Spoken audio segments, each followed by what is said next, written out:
कि अगर संभल के बारे में हम जब बात करते हैं महोदय, एक लंबा सिलसिला है इस संभल का। और अगर मैं संभल की जब चर्चा करता हूं तो संभल में कैसे माहौल खराब किया गया वहां पे। इस संभल में दंगों का जो इतिहास है 1947 से ही प्रारंभ होता है।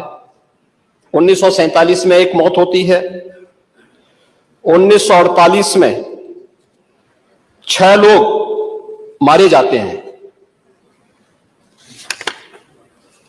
1958 में भी दंगा होता है, 1962 में भी दंगा होता है,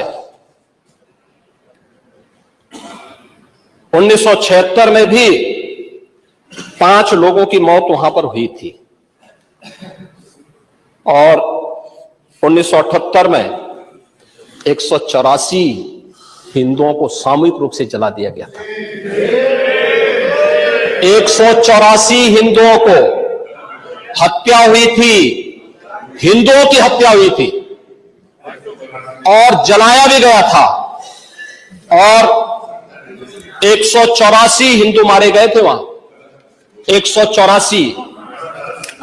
मैं वही तो कह रहा हूं ना, आप उस सच को स्वीकार नहीं करेंगे, आप उस सच्चाई को स्वीकार नहीं करेंगे। और लगातार कई महीनों तक वहां कर्फ्यू था। 1980 में फिर दंगा हुआ था, एक मृत्यु हुई। 1982 में फिर दंगा हुआ, एक मृत्यु हुई। 1986 में 4 लोग मारे गए,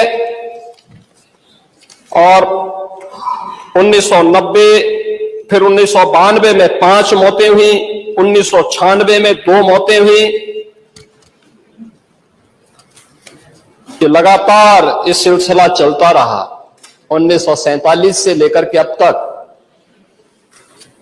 209 हिंदुओं की निर्मम हत्या वहां हुई है संभल के अंदर। 209 हिंदुओं की। और एक भी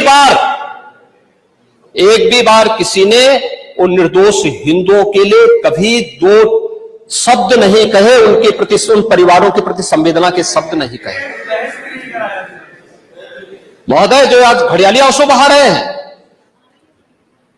ये लोग कभी भी उन निर्दोष हिंदुओं के बारे में कभी 2 शब्द नहीं कहे। वहां पर 1978 में जो दंगा हुआ था महोदय, किस प्रकार की स्थिति थी। एक वैश्य जिसने सबको उधार दे रखा था पैसा, और इस बात को मानता था कि साहब मैं तो सबको पैसा देता हूं, मेरे यहां तो सब व्यवसाय के साथ जुड़े हुए हैं। अगल बगल के हिंदू दंगा होने के बाद उनके घर में इकट्ठे होते हैं। इकट्ठा होने के बाद उनको घेर लिया जाता है। घेरने के बाद वो बोलते हैं, भाई आप हमें क्यों घेर रहे हैं। कहा जाता है, नहीं, क्योंकि तुम इन हाथों से पैसा मांगोगे